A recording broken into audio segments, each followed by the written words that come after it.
Hello everyone, this is Saloni Pandey, your psychology educator, and I welcome you all to your favorite channel Magnet Brains, जहां पर आपको मिलती है 100% free and quality education without any paid subscription. So students, in our today's lecture, we are going to discuss the chapter Human Development Multiple Choice Questions.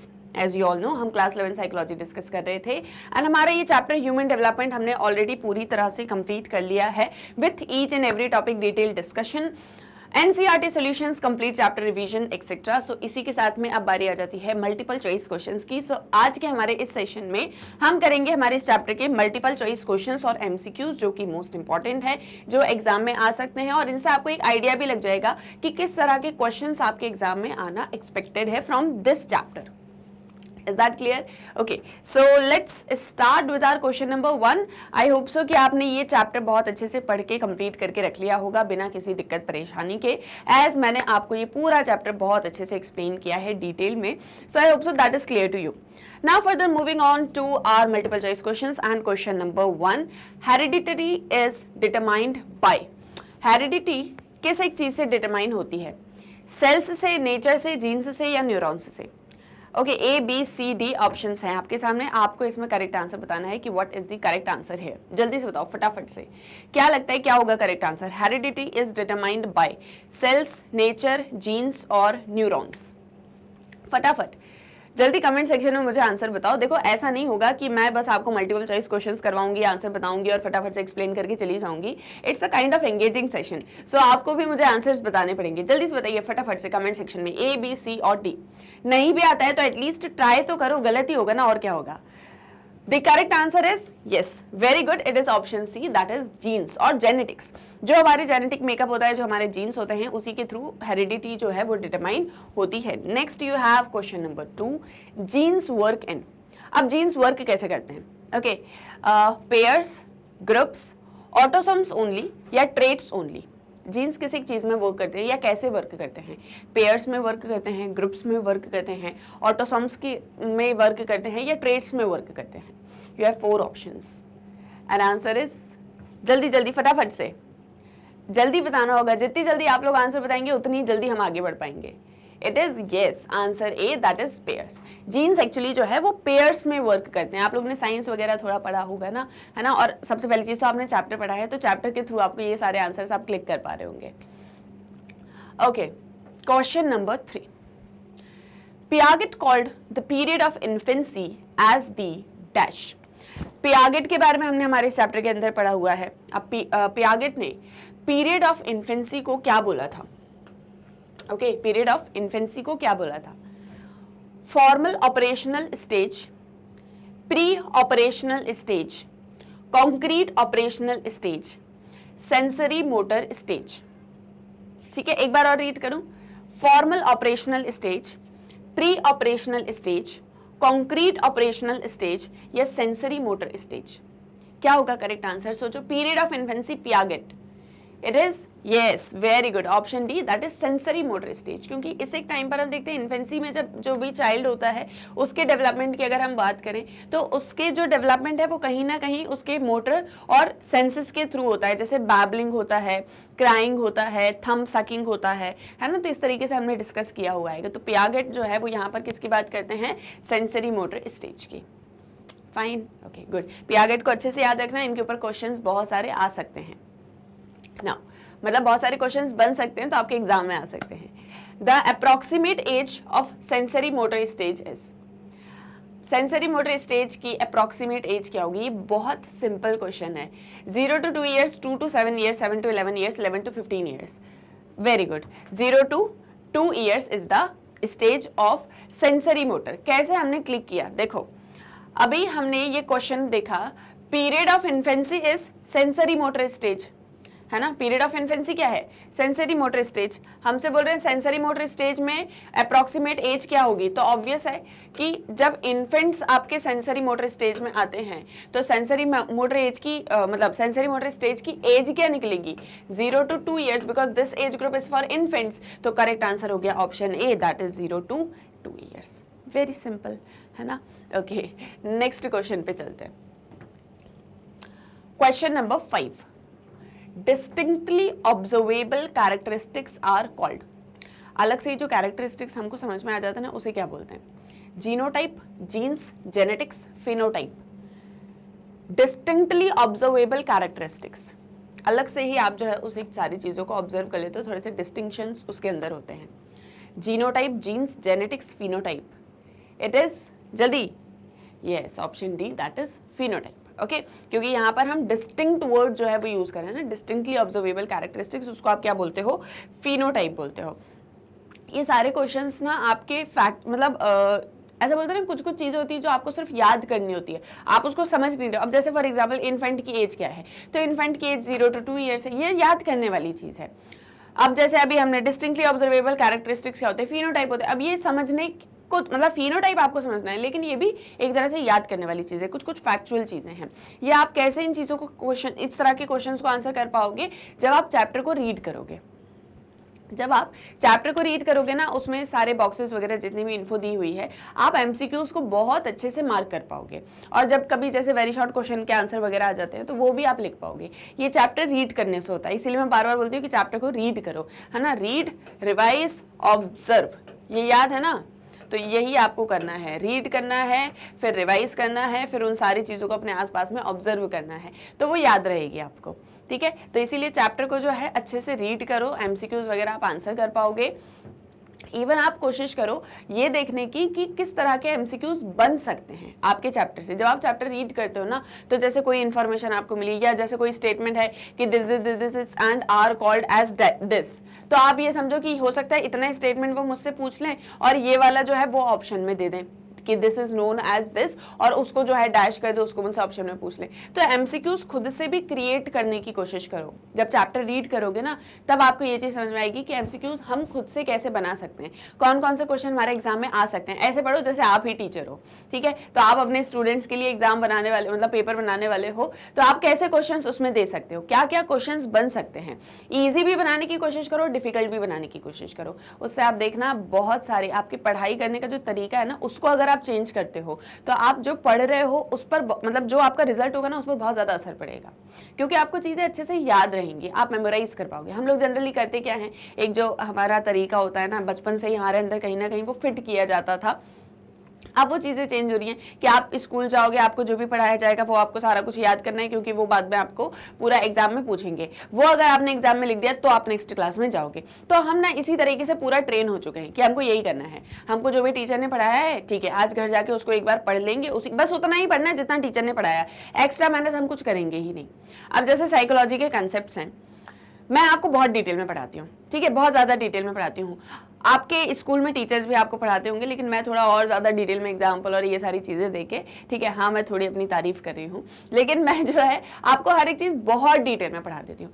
बस एक चीज़ ही छूटती है मेरी साइड से कि मैं आपको चैप्टर रीड नहीं करवाती, वो बहुत टाइम टेकिंग होता है, आप लोग भी उस चीज़ को प्रेफर नहीं करोगे, इवन मैं भी प्रेफर नहीं करूँगी, क्योंकि मैं भी ऐसा नहीं चाहती हूँ ना कि मैं यहाँ पर आऊँ, आपको चैप्टर की एक एक लाइन रीड करवाऊँ, फिर आप लोग उस एक चीज़ को रीड करो, फिर उसके बाद में उसको एग्जाम में दो। नहीं, ये नहीं करना है। खुद से मेहनत करो, खुद से, ठीक है। ऐसा नहीं कि टीचर ने जो पढ़ा दिया, साइकोलॉजी का उन्होंने कोई टॉपिक लिया होगा, आपको एक, मान लो पियागेट की थ्योरी है, उन्होंने आपको पियागेट का पूरा फॉर्मूला ह्यूमन डेवलपमेंट का क्या है वो पूरा कुछ एक्सप्लेन कर दिया, आपने सुन लिया मैम से, आपको जो मैम ने बताया उसमें से 50% ही याद रहेगा, ठीक है, सिर्फ सुनने से। ये एक थ्योरी है, या साइकोलॉजिकली इसको प्रूव भी किया गया है, मतलब पूरा इस पर एक्सपेरिमेंट किया गया कि जैसे मैं आपसे कोई बात बता रही हूँ, आपको कोई स्टोरी सुना रही हूँ ना, तो उस स्टोरी का 50% आपको फर्स्ट टाइम में याद रहेगा। मान लो उस स्टोरी को आपने मेरे से एक बार और सुन लिया तो आपको 70% याद रहेगा। उस स्टोरी को अगर आपने और मेमोराइज करने की कोशिश करी तो वो आपको थोड़ा और याद रहेगा। और साथ ही साथ में अगर आपने उस स्टोरी को किसी तीसरे पर्सन को सुना दिया, फिर आप उसको नहीं भूलोगे, वो 80% आपको याद रहेगा। अब हम लोग जनरली क्या कहते हैं, जो टीचर ने हमको बोला वो हम सुन लेते हैं, हमको लगता है हमने पढ़ लिया ये टॉपिक, वो 50% उस टाइम पर तो याद रहता है, एग्जाम टाइम तक आते आते वो 20% ही याद रहता है, थोड़ा थोड़ा, कि हाँ ये कुछ बोला था मैम ने, ये कुछ बोला था सर ने। एक्चुअल में क्या करना है, जब टीचर ने आपको कोई कंसेप्ट पढ़ा दिया है, आप उसको खुद से पढ़ने की कोशिश करो। जैसे मतलब ये एक हैबिट ना अब आप लोग को अपने अंदर से डाल लेनी चाहिए। अभी हो गया 10th वगैरह तक का सारा कुछ हो गया, अभी 11th 12th में आ चुके हो, अब ये एक हैबिट अपने अंदर जनरेट करो कि थोड़ा सा एक्स्ट्रा पढ़ना है। कॉलेज वगैरह में जाओगे ना 12th के बाद में, वहाँ पर ना टीचर आएंगे, प्रोफेसर आएंगे, लेक्चर देंगे, उसमें से आपको 20-30% समझा देंगे टॉपिक के बारे में, एग्जाम में पूछेंगे पूरा 100%, तो कहाँ से करोगे? ऑब्वियस है ना, जब बुक्स पढ़ोगे, जब अपने से डेवलप करोगे वो हैबिट कि मुझे एक्स्ट्रा पढ़ना है, तब वो सारी चीज़ें आप कर पाओगे। ठीक है, तो इसीलिए मैं हमेशा बोलती हूँ, ये मतलब हमेशा हर एक सब्जेक्ट में, हर एक चैप्टर में आप लोग को बोलती हूँ, इस बार थोड़ा ज़्यादा अच्छे से एक्सप्लेन कर दिया कि बहुत अच्छे से ना डिटेल में किसी भी टॉपिक को पढ़ने की कोशिश करो, कंसेप्ट को पढ़ने की कोशिश करो, सब कुछ बहुत स्मूथली हो जाएगा। Fine, good. चलो नेक्स्ट क्वेश्चन पर आए, अभी बहुत सारा आपको समझा दिया मैंने। Question number 6, Dash is an evolutionary process that favors individuals or a species that are best adapted to survive and produce. इनमें से कोई एक इवोल्यूशनरी प्रोसेस है जो इंडिविजुअल्स को या स्पीशीज को फेवर करता है कि वो अच्छे से जो है किसी इन्वायरमेंट में या सरवाइव कर सकें और प्रोड्यूस कर सकें। ठीक है, इस तरह की इवोल्यूशनरी प्रोसेस को हम क्या बोलते हैं? Growth, natural selection, development, evolution. ठीक है, growth, natural selection, development, evolution, इन चारों में से कोई एक ऐसा इवोल्यूशनरी प्रोसेस है जो इंडिविजुअल या स्पेशीज को फेवर करता है, जो कि that are best adopted to survive and produce, ताकि वो अच्छे से सर्वाइव कर सके, प्रोड्यूस कर सके। क्या बोलेंगे इस प्रोसीजर को? जल्दी बताओ फटाफट से। ग्रोथ, नेचुरल सिलेक्शन, डेवलपमेंट और इवोल्यूशन।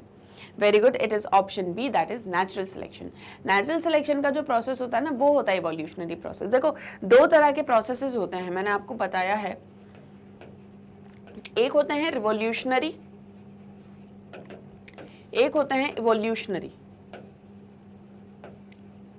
जो इवोल्यूशनरी होता है ना, वो ग्रेजुअल होता है।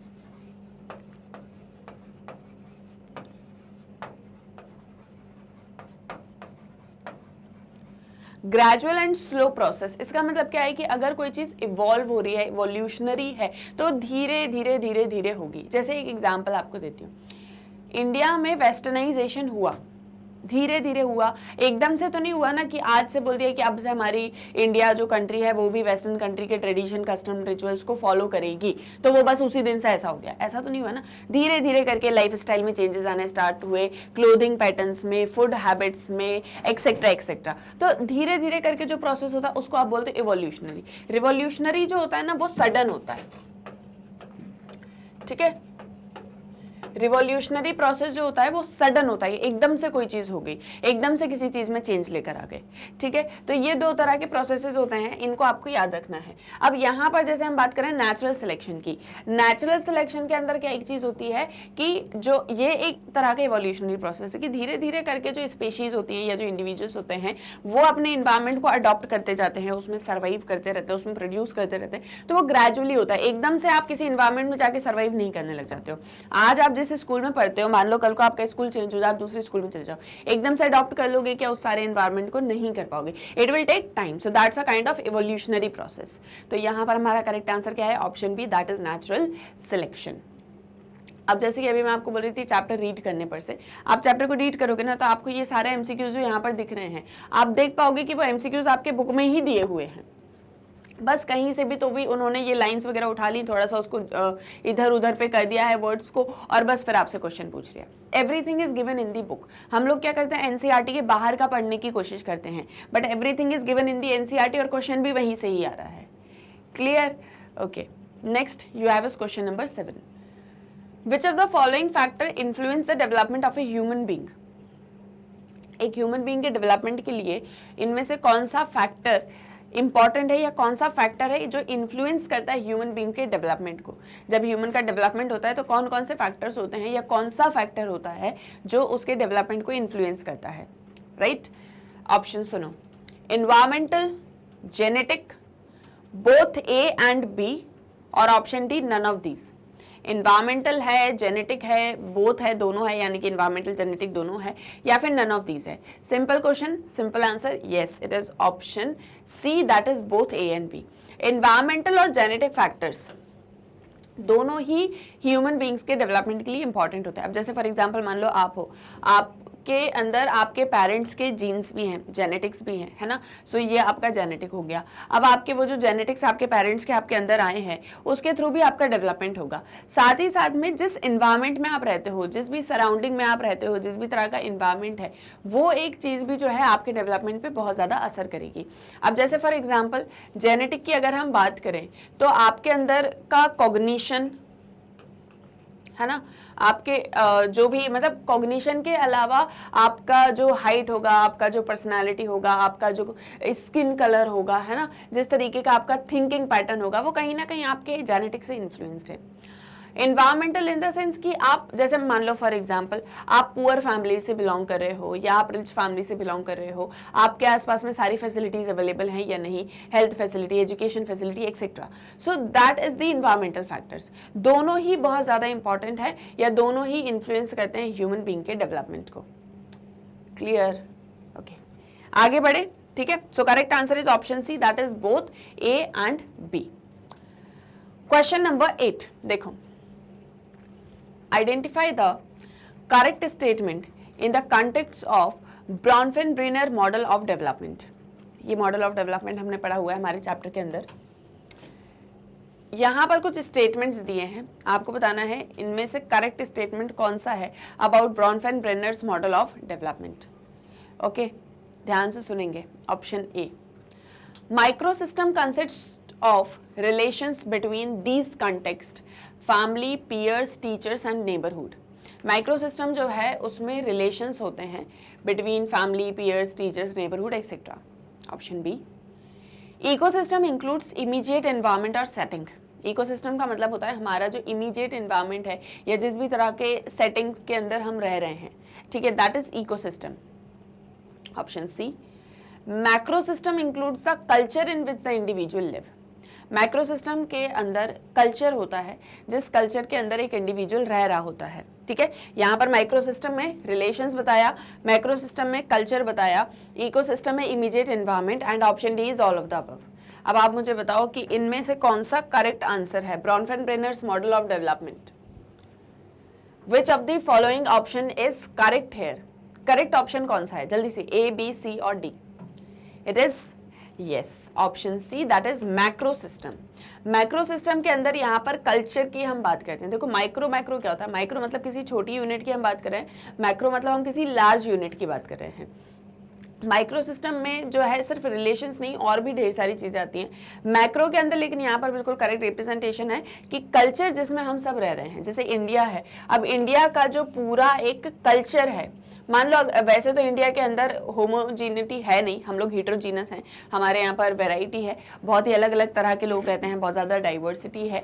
लेकिन अगर मान लो कोई एक कंट्री है जहाँ पर सेम ही कल्चर है और वहाँ पर लाखों की पॉपुलेशन है, करोड़ों की पॉपुलेशन है, तो क्या एक चीज़ होगी कि वो जो कल्चर है वो उसको आप मैक्रो सिस्टम के अंदर इंक्लूड करोगे।